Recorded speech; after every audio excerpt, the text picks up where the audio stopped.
Hello everyone, welcome to today's video. Welcome back to the channel. If you are subscribed, thank you for staying subscribed. If you are new here, hello, my name is Roxanne. I am a mixed media artist, illustrator, and maker of things. And today I'm going to be working on my favorites spread in my sketchbook for the month of April. This is something I started doing this year, was doing a sketchbook spread for each month, basically giving myself a chance to illustrate some favorites, things that maybe happened from the month or things that I was loving. I used to do monthly favorite videos here a long time ago, and I thought that this would be a kind of a fun way to kind of bring that back, but also be making art at the same time.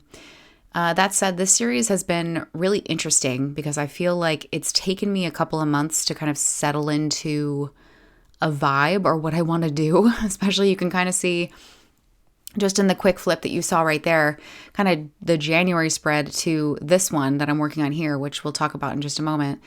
I keep kind of changing like the style of them. I thought that maybe I would be like kind of consistently drawing objects every month and kind of having things like labeled and like a header. And it seems like every time I sit down to do my monthly favorites, the style of it completely changes. I think last month was a good example of that. And if you haven't seen that video, I'll put a link down below to that video and to now this entire monthly favorites playlist thing happening here. I really played around with doing a pattern, and I created a pattern out of objects that were my favorites. So I wanted to do kind of the same thing this month. And I especially wanted to do it because I really didn't have that many favorites. Every month I try to start a list in my planner journal, my little A6 Hobonichi, and I try to make a list of, throughout the month, things that I'm loving, things that I want to maybe include in this video. And April's was just like a very short list of things. It was pretty much my solo Disney day. I went to Disneyland recently by myself for the first time, and it was amazing. And then Succession on HBO. That's pretty much the only thing that I had written down. To be honest with you, April was kind of a rough month in a sense that my son was sick for a huge part of it. Then I got sick for a huge part of it. It was just like I was in a cyclone of sickness, you could say, just trading places with my son. Getting sick constantly. And it was like a really annoying flu thing. I thought maybe it was, that shall not be named, which I have not gotten yet, which is kind of insane. I was testing for it, but never got it. Still haven't had it ever, which is kind of insane. I'm trying not to say the word because YouTube can be finicky about it. But you know what I'm talking about. The big thing that happened in 2020. I've yet to have it. And I thought in April, maybe I finally got it, but I never did. I kept testing negative and it ended up just being a really gnarly flu cold thing. I think it was more of like a flu. Anywho, enough about my illness. I got over it, but I just kind of associate the month of April to just being sick or taking care of my kid that was sick.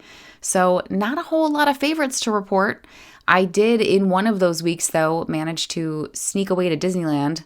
As a pass holder, I have yet to go by myself, which is kind of crazy. And after taking care of my kiddo for 10 days at home, I thought, you know what? I deserve a little mental health day, a little self-care day, and I'm going to go to Disneyland by myself. I just did a little half day, just a little early morning trip, but I especially wanted to go because I wanted to ride Soaring over California.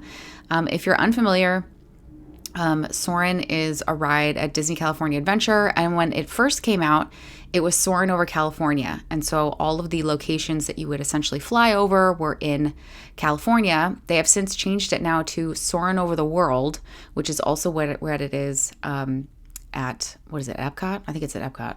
At Walt Disney World, it's also Soarin' over the World. But for a very limited time during the Food and Wine Festival at DCA, Disney California Adventure, they bring back Soaring over California for a month. It's a very short period of time. And I seem to miss it every year for some reason. Maybe I just get sick every year in April. I don't know. And March, it's usually March into April.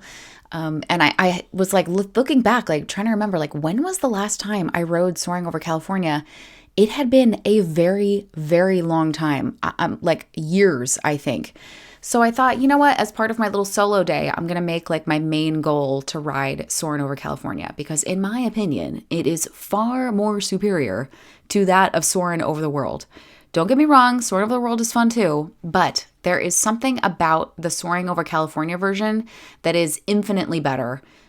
Part of it, one of it, if you know, is flying through the orange groves and you get to smell that delicious orange smell, the citrus smell that they pump through the ride as you're flying through it. And it is just so delightful. And it was just really fun to ride it again and to experience that citrus smell all over again.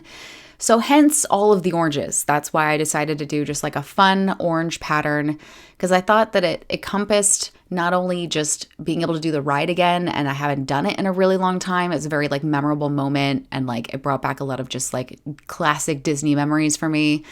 It was also just a fun excuse for a cool pattern. And I also just think it was a good way to remember that kind of solo trip. Actually, I'm realizing now too, I did a bunch of like oranges, but like Mickey head oranges in my 5-year journal. Maybe that's subconsciously, maybe I was making the connection to the two. I'm only just now realizing that as I'm recording this voiceover, which is kind of crazy. Anywho, I really wanted to have fun with the pattern and the oranges were just too good to pass up. And with last month's pattern, I did more of like a watercolor kind of vibe. It's a lot like looser and I did more kind of like outlines in pen. This time around, I decided to be a lot more painterly with it. And you can see even just with the application of the paint in the oranges, I kept it really loose. I wanted to see brush strokes. I kept my paint a little bit on the heavier side. And the paint I'm using, by the way, is the Arteza gouache. I've been on a gouache kick. I was using some of my watercolor hybrid gouache in last month's favorites video, but I decided to just go full tilt gouache mode on this one. And when thinking about some of the colors that I had, I wanted to tap into some kind of interesting green hues for the leaves.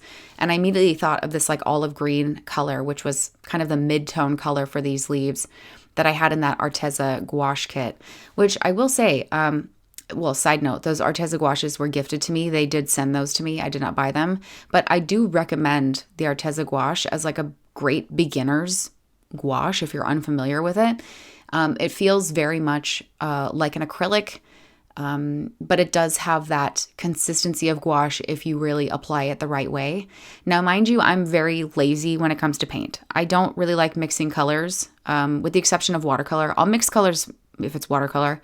But when it comes to gouache and acrylic paint, I almost never mix my own colors. I like it right out of the tube, right out of the bottle. I don't want to deal with mixing things and trying to replicate colors and having a dirty palette. It's just more stuff to wash. I just don't want to deal with it. So you might have seen me, you actually can kind of see me doing it off camera here. I'm dipping my brush right into the paint tube, which is not how you should technically be applying gouache. So, do as I say, not as I do when it comes to this situation, because theoretically gouache should be in a palette with water and mixed to its proper consistency. But with the Arteza gouache, because it is kind of a student grade gouache, I don't feel as guilty about kind of doing my lazy brush to tube method here.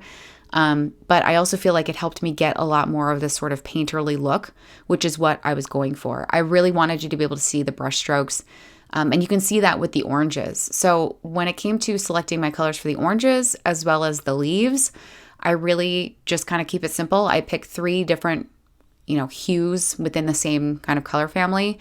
So I picked kind of like a red orange, a regular just orange, and then like a Naples, or no, was it a Naples yellow? And then a different yellow shade to basically create a shadow, a midtone, and a highlight. And I did the same thing with those greens as well. Pull a shadow, a midtone, and a highlight.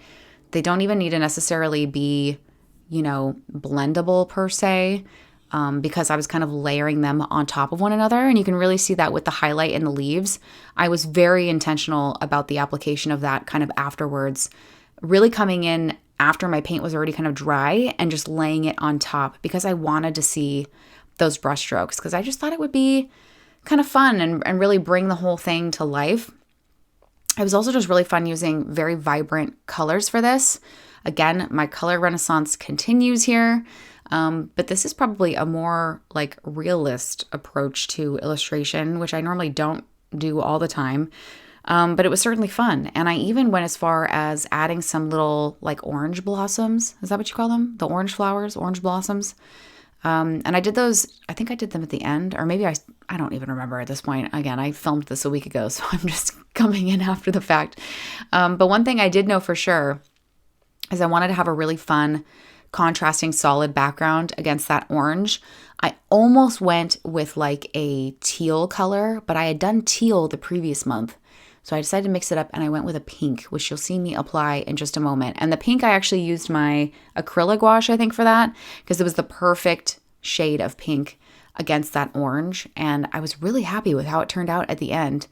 And, you know, even though I'm doing something a little bit different every month, part of me is torn because I'm like, oh, I wish I had kind of kept them all looking the same so it really looked like a series. Because again, what I've done in the back of my sketchbook here is I've separated 12 little spreads, 12 two-page spreads in the back of my sketchbook, so that as I just turn the pages, I will end on December in the last sort of spread in my sketchbook here. And I really did, when I set out to do this series, I thought that every spread would be the same style or even the same like medium. And it's just interesting as I continue on with this that I'm changing it and kind of doing my own thing. And I don't know if that's reflective of just the fact that maybe I'm not always going to have a long list of favorites every month. And maybe that's why I kind of stopped doing favorites videos before, like with my face actually on camera showing you things, is because I don't always have favorites per se. And I think I was also in a period too where I wasn't really buying a lot of stuff either. So I think maybe that's part of it. I'm not really buying things. I'm more just like having experiences.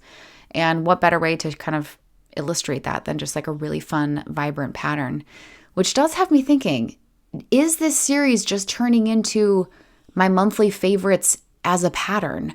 Which is also not a terrible idea, because I'm thinking of my Big Stupid sketchbook, which was like a separate series that I thought I was going to do, but I'll be honest, I really actually don't like the sketchbook. I don't like the paper, and it's just a behemoth and it's not really that fun to work in. So for a while, I thought that I was going to turn it into my big book of patterns.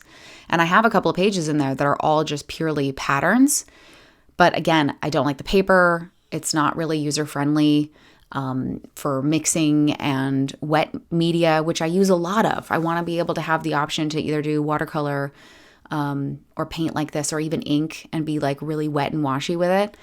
And I don't really have that option in that book. So it's got me wondering if this whole pattern idea needs to happen here in my monthly favorites.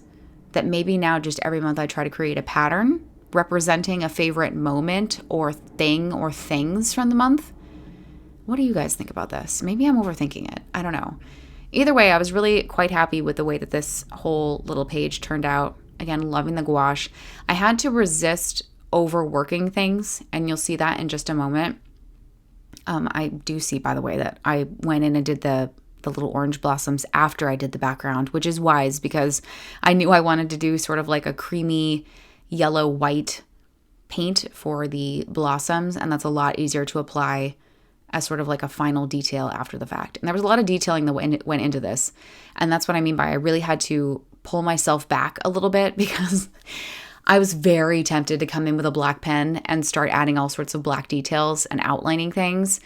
And I was like, no, don't do it. And then I almost even added like a drop shadow on the leaves on the oranges because I thought that could be kind of interesting.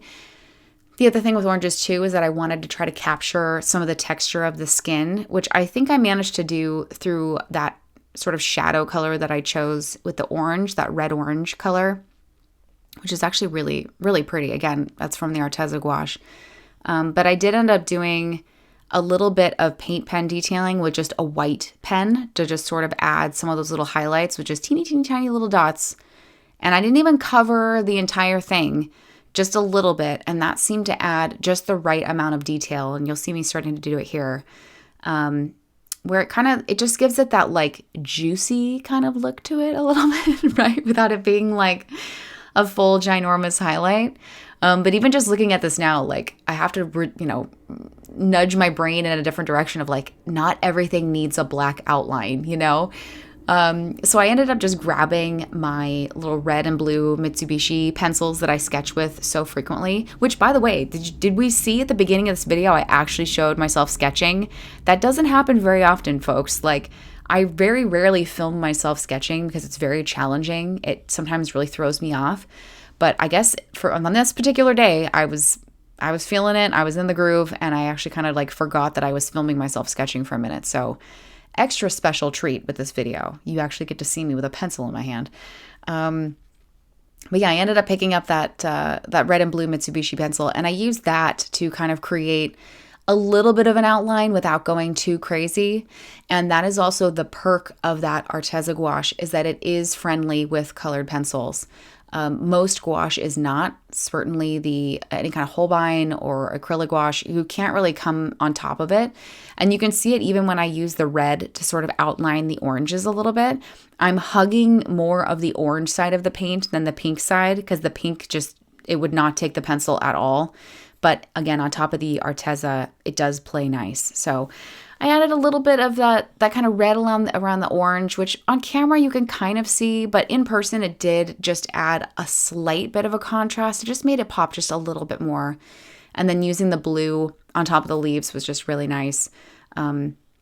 Still tempted to add a drop shadow with even just that blue pencil on the oranges, but I resisted and I let it be because I was happy with the way that this ended up turning out in the end. I'm thinking it'll be a fun, maybe digital download for Patreon potentially. I don't know. I'll definitely scan it and I'll see how it looks digitally.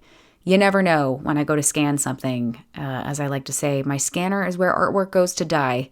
And certainly something like this that's nice and vibrant, it could very well die in my scanner. I don't know. Anywho, I hope you guys enjoyed this month's favorites video. Obviously a little less on the favorites side of things, but certainly a bit more on the process. I think you got really a good look at sort of how you could create a really fun painterly kind of pattern that's very loose. Like I look at this and it's just loose and fun and bright, and it doesn't take itself too seriously, which I think is kind of fun. And it's got me just wanting to do more patterns. I don't know. You guys tell me what you think. Either way, leave a comment down for me below. I'll chat to you guys down there. Thank you so much for watching. Give this video a like and subscribe for a new video every week. Thanks for watching, guys. I'll see you in the next one. Bye.